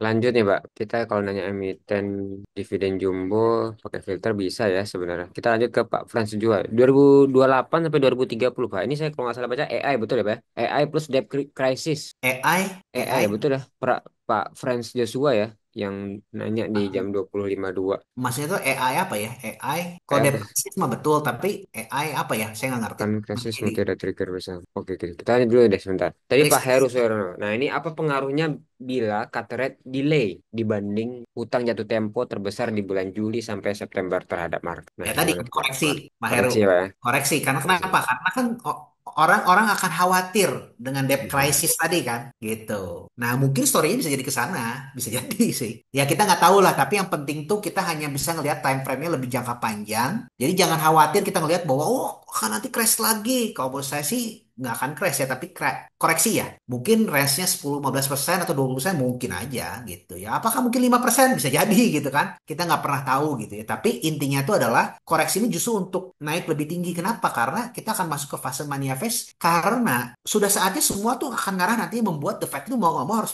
pasti cut rate. Entah itu mungkin nanti di akhir tahun bisa jadi mundur, mungkin aja gitu kan. Ya kalau kita ngomongin. Tapi semua data-datanya pasti akan ngegeser ke arah gitu. Tapi kalau menurut saya harusnya Trump akan terus ngedorong untuk turunin suku bunga. Kenapa? Karena kan jatuh tempo nanti kan gimana tuh ya gitu ya kalau kita ngomongin. Pasti akan ngedorong terus ya kalau kita ngomongin. Oke, oh ini maksudnya AI itu ini Pak diserap tenaga kerja Pak. Jadi kalau low income makin nggak ada kerja karena diserap oleh AI. Jadi ada AI diserap disrupsi AI dan debt Oh, crisis gitu Pak oke. maksudnya. Maksudnya itu mungkin gara-gara AI jadi muncul namanya deep Betul, bias gitu ya. Oh, betul, betul. ya apapun story-nya tuh bisa aja itu mah dibuat-buat nanti. Kayak contohnya COVID 2020 kan. Kita kan nggak pernah tahu COVID gitu kan. Kalau kita ngomongin padahal kan itu kan sama debt crisis juga sebenarnya tuh kan. Kayak dot com bubble juga kan sama debt crisis juga sebenarnya mah kan ya kalau kita ngomongin kan. Terus seperti apa kenapa muncul debt crisis? Karena kan orang di properti kan dot com bubble kan semua kan pada hype juga kan. Ujung-ujungnya akan ada debt crisis penggunaan hutang-hutang kayak saham kan menggunain utang tuh. Orang tuh pada gunain apa sih namanya tuh leverage gitu kan. Kalau kita ngomongin itu kan debt crisis kita ngomongin ya. Nah, ujungnya pasti ke sana gitu. Ya, jadi ada debt crisis yang karena orang overconfident dia pakai margin, pakai apa, hutang tambah besar, gadein mungkin dan lain-lain bisa jadi ke arah sana. Itu yang terjadi biasanya di fase-fase tadi kan di mania phase tadi kan orang karena makin optimis, makin optimis, makin optimis gitu kan. Penggunaan leverage makin tinggi, makin tinggi, makin tinggi gitu kan. Ekonomi makin panas, orang pakai ekspansi di ekonomi realnya makin tambah kredit, tambah kredit, tambah kredit, tambah kredit. Nah, itu yang terjadi kan. Jadi penumpukannya apa over leverage tadi yang menimbulkan tadi akhirnya debt crisis. Apapun ceritanya, ada triggernya something, aku nggak tahu. Terus terang, apakah AI? Mungkin ya AI nanti 2030. Apakah nanti perang dunia? Nggak tahu, mungkin gitu kan. Kalau kita ngomongin sekarang kan udah panas-panas nih. Yuan lagi digeser hegemoninya. Nanti perang mungkin tahu ya. Tapi intinya akan ada story ya, akan ada story. Tapi ujung-ujungnya siklusnya debt crisis tadi, debt cycle. Oke, oke. Ya kita lanjut pertanyaan dari Pak Yopi nih, Pak Andre. Year to date itu asing tuh udah net sell 40 triliun dan ini udah mulai net buy asing lagi. Apakah asing akan akumulasi terus setelah BI cut rate? Dan Juni, apakah Fed jadi cut rate, Pak Andre? Karena menurut konsensus masih September. Silakan, Pak. Oke, kalau prediksi saya sih Juni akan ada kemungkinan ya. Saya sih kemungkinan besar bisa jadi gini sih. Mungkin apakah didorong dulu akan ada koreksi dulu di Juni? Mungkin aja. Karena kan Fed bisa jadi mundurin cut rate-nya. Mungkin aja gitu kan. Kita nggak pernah tahu. Tapi apakah sekarang akan naik dulu lagi nanti di Julinya baru koreksi lebih dalam gitu kan. Cut rate semua euforia dulu. Udah gitu nanti ada cerita bahwa oh ternyata ekonomi makin nyungsep, mungkin aja yang terjadi gitu ya. Nah, itu possibility-nya sangat mungkin. Ya, kalau saya lihat antara dua itu sangat mungkin ya kalau kita ngomong. Jadi saya juga nggak bisa menebak 100% apakah di Juni ataukah di Juli koreksi. Tapi kalau prediksi saya di awal, Juli koreksi, Juni ini masih euforia. Tapi kan melihat gelagat-gelagatnya Trump sendiri pun juga udah ngajakin perang tarif lagi tuh sama Euro. Saya pikir baru nanti 90 hari kemudian baru ngajak perang tarif. Ini belum belum sebulan aja udah ngajak perang tarif lagi kan. Gitu, kalau kita ngomongin udah panas lagi kan. Nah, mungkin aja akan terjadi. Belum sebulan, bahkan mungkin hitungannya belum 2 minggu ya. Udah ngajakin perang lagi kan. 2 minggu kurang bahkan. Udah ngajakin perang tarif lagi. Jadi apapun bisa terjadi di market ya per sana. Tapi kita bisa antisipasi lah. Kita bisa prepare lah. Prepare dulu. Oh, nanti kalau koreksinya di bulan Juli kita udah prepare cash. Kalau di Juni kita koreksinya, oh kita ngambil di Juni. Berarti kita prepare cash dari sekarang. Jadi balik lagi, yang penting kita tahu bahwa oh in the long term ya, ini kita akan masuk ke fase mania. Itu satu. Terus yang kedua, koreksi ini akan terjadi, tapi entah kapan dan entah sedalam apa. Kita lihat aja, ikutin market. Dan yang paling penting kalau menurut saya, emiten yang kita pilih. Kalau emitennya selama udah under value, kenapa nggak kita cicil buy? Gitu kan. Nah, patokannya murah atau mahalnya gimana? Nah, itu kita bahas per emiten sesuai dengan story-nya, sesuai dengan karakternya, dan itu akan dibahas nanti di hints, Bapak Ibu. Gitu kan ya, kalau kita ngomongin. Ya, Oke, seperti itu sih. Mudah-mudahan bisa menjawab ya, Pak ini, Pak Yopi. Pak Yopi ya. Oke, ya. Dari Pak Danu nih Pak, terkait nikel. Nah, ada update-update nggak Pak? Prospeknya gimana? Apakah saat ini sudah bottom? Ada komentar nggak Pak? Nikel. Ngikutin nggak Pak? Nikel, kalau mau saya ngomongin jujur, nikel saat ini udah bottom sih. Ya, karena kenapa? Karena kan demand-nya juga udah hancur ya. Supply-nya juga banyak yang bankrupt. Ya, kalau nggak ngomongin smelter-smelter juga banyak yang jual beli, terjadi tuh jual beli tuh. Kayak PEC aja kan beli beberapa tuh kan. Ya, ada yang dari di hulunya sama yang ada di beberapa smelter ya. Terus beberapa ada yang bankrupt juga kan gitu akhirnya kan. Nah, jadi biasanya kalau udah cerita-cerita banyak yang bankrupt kayak gini gitu kan, lagi ekonomi lagi resesi kayak gini, ini udah cukup bottom sih kalau menurut saya nikel ya. Kalau kita. Tapi apakah akan bisa turun lebih dalam? Bisa jadi aja, kemungkinan besar kayak coal, kayak nikel, kayak apapun bisa turun lebih dalam lagi, koreksi lagi lebih dalam. Tapi ya kalau menurut saya sih possibility-nya, ya saya sih masih menunggu nanti Amerikanya ini triggernya gimana nih. Amerika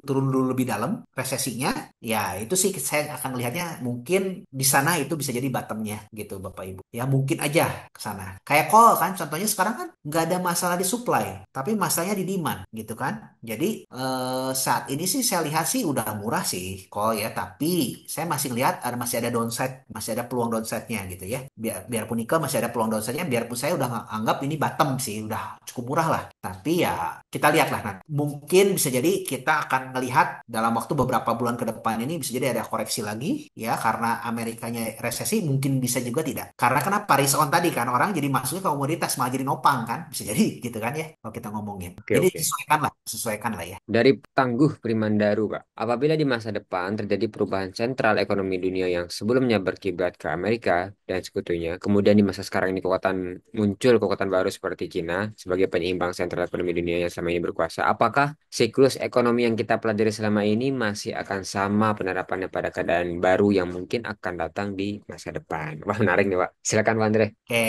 waduh, kok itu udah ramalannya berapa puluh tahun ke depan ya?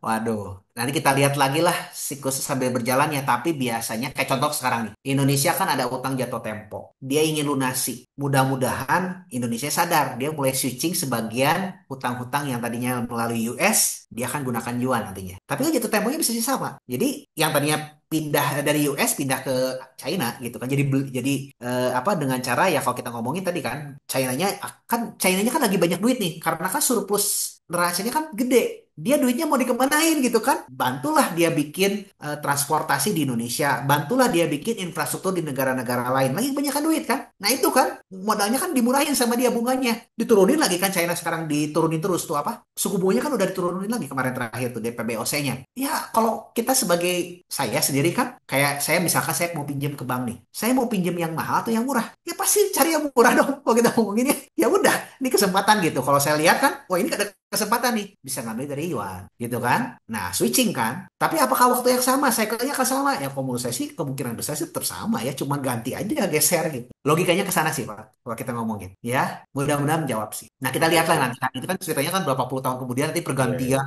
hegemoni dunia ya itu mah kita lihat lagi lah dan itu masih perkiraan saya masih lama sih Pak. Nggak mungkin dalam waktu singkat yuan menggantikan posisi dolar juga. Sekarang ini masih US, masih US. Siap. Dari Pak Franz Joshua, apa setiap ada krisis kan ada perubahan ekonomi style dari dot-com bubble, perusahaan Amazon, Facebook, Google, gacor setelahnya revenue-nya. Super mortgage, crash, lalu muncul Bitcoin setelahnya. COVID, perusahaan biotech plus gaya hidup online. Nah, 2028-2040 gimana nih? Apakah disrupsi AI emiten yang akan berjaya atau gimana nih, Pak? Ya, kemungkinan kemungkinan saya lihat sih memang bakal ke AI ya, yang teknologi lah yang bakal leading. Karena baik lagi kan sekarang kan semua lagi memperebutkan China. Kenapa rebutan teknologi? Karena kenapa dia tahu masa depan itu kan di teknologi. Balik lagi kasih. Kalau kita lihat, saya sudah ngomongin bahwa pergantian hegemoni itu pasti didukung saat itu oleh edukasi dan produktivitas. Ya, edukasi dan produktivitas kata kuncinya. Itu yang menggantikan changing world order. China akan mati-matian, Amerika akan mati-matian. Artinya, kenapa ngomongin produktivitas? Salah satu yang membuat produktivitasnya makin tambah tinggi yaitu AI, yaitu teknologi, gitu kan? Kalau kita ngomongin edukasi ya ditingkatkan terus, gitu. Makanya kenapa kan Trump dekat tuh Harvard kan kemarin kan? Nggak boleh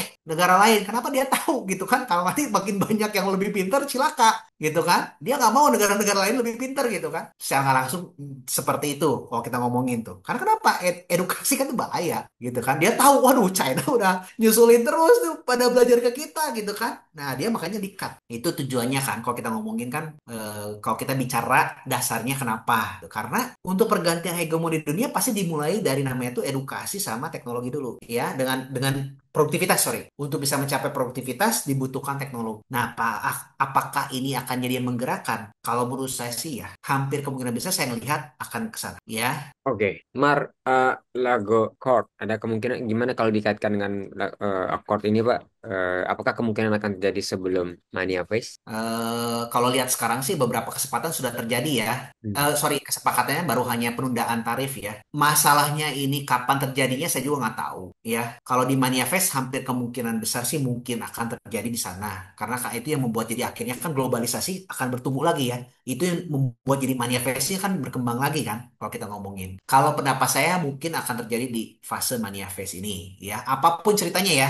Ini kan bahasanya kan Mar-Lago Accord. Mungkin nggak nanti namanya dirubah? Bisa jadi. Yang penting kita bukan fokus ke namanya Mar-Lagonya, tapi yang penting tuh kan ke dealingnya, kesepakatannya. Tapi biasanya kan kayak Trump pasti pengen namanya nama dia dong. Mar-Lago kan propertinya dia. Dia pengen dealingnya di propertinya dia. Bisa jadi sih itu mah ya. Kan orang yang nyentrik kayak gitu biasanya kayak gitu ya. Siap, siap. Oke, oke. Kita kehabisan pertanyaan nih, Pak Andre. Bapak Ibu, barangkali ada yang mau ditanyain sambil menunggu pertanyaan.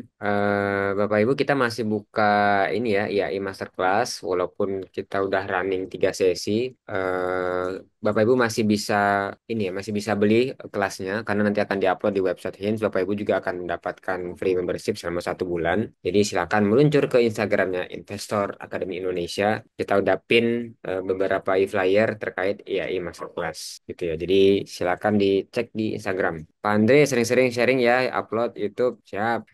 Nanti diupload di Oke, YouTube. mudah-mudahan ya, mudah-mudahan. Dari Pak Irhas nih Pak. Pak untuk lahan industri itu di fase mana ya urutan kenaikannya di Mania Phase? Lahan industri Lahan masuk industri. properti sih kategorinya ya. Masuk properti, Oke, jadi properti. masuk siklikal. Nah, jadi apakah lahan industri biasanya dari properti yang lain biasanya cenderung harusnya paling awal ya. Karena kenapa? Biasanya ekonomi bertumbuh karena kan membutuhkan industri kan. Orang nyari dulu kan investasi dulu ya biasanya. Biasanya seperti itu gitu. Tapi balik lagi tergantung ya. Jadi balik lagi kalau menurut saya sih kita tinggal perhatikan di emitennya sih. Emitennya kalau selama udah under value, kita kapan naiknya kan kita nggak bisa tebak 100% ya. Ya bolehlah kita koleksi. Kalau kita ngerasa udah ada potensi ya. Wah ini ngomongin pack-pack. Oke. Kalau pack sendiri sih ya ini kan belum ada prospektusnya ya. Baru Juni itu kan RUPS. Saya tadi aduh pengen datang tapi nggak bisa. Saya ke luar negeri. Jadi saya nitip nih justru teman-teman yang datang ke RUPS. Gimana nih hasil RUPS-nya? Saya justru menunggu aset mana dan berapa banyak yang diinjek. Kan belum ada keterbukaannya sampai sekarang juga. Baru yang pabrik kemasannya kan yang pack dulunya dijual gitu kan, mau dijual. Nanti, nah ini Pak Leo nih, tolong bantu nih. Tadi kan ditanyakan di RUPS-nya, katanya sih, kalau saya dengar-dengar dari keterbukaan dari Indomain, katanya akan dibagi jadi 3 fase kan. Ada fase pertama sampai kedua, ketiga, dan itu sampai tahun berapa gitu, tahun 2027, 2000 berapa gitu. Jadi panjang ceritanya. Jadi akan ada red issue 1, 2, ketiga gitu kan. Nah ini mirip ceritanya Pani kan, dulu kan, red issue 1, 2, 3 nambah lahan terus kan dimasukin ya. Ya mudah-mudahan PEC akan ke sana gitu. Nah, fase satunya ini injeknya berapa asetnya saya kan nggak tahu. Itu tergantung dari manajemennya gitu. Sampai 2026 ya. Nah itu. Jadi, tapi kan balik lagi kan Indomain juga kemarin kan nyebarin isu yang nggak bener gitu ya. Kita juga jangan percaya 100%. Makanya lebih baik dari manajemennya langsung ngomong. Nanti itu harusnya di RUPS bisa dapet tuh insight-nya ya. Nitip ya Pak Leo ya. Nanti tolong diinfokan ya. Itu di DM. Oke. Mudah-mudahan jawab ya. Jadi masih tesisnya masih sama, tidak berubah. Soalnya prospektusnya belum ada lanjutan gitu dari Paling rentan, Pak, sektor paling rentan dan sektor apa yang berpotensi resilient di Indonesia? paling rentan ya. Paling rentan apa ya? Ekspor paling rentan Ekspor. karena perang dagang kan gitu ya. Dengan Amerika kita nggak tahu ya kalau kita ngomongin ya. Terus US dollar kan lagi melemah ya. Ekspor kayaknya justru sekarang yang cukup kita harus perhatikan hati-hati lah kalau kita ngomongin ya. Terus kalau yang resilient justru kalau kata saya ya consumer staple itu cukup resilient lah harusnya ya. Karena kan semua lagi ngedorong daya beli kan. Pemerintah lagi ngedorong daya beli. Apalagi kalau BI rate kan udah di-cut. Nanti makin di-cut lagi, harusnya mendorong financing, investasi, dan lain-lain. Itu justru menumbuhkan ekonomi ya. Yang resilient, consumer lah, consumer staple. Oke, ada lagi Bapak Ibu. Ini tadi ada pertanyaan dari Pak Andre di Hins bahas emiten juga. Iya, kita di Hins bahas emiten semua. Ada Justru yang bahasa bentuk semua. justru Ya, bahas emiten semua kalau di Hins. Jadi Bapak Ibu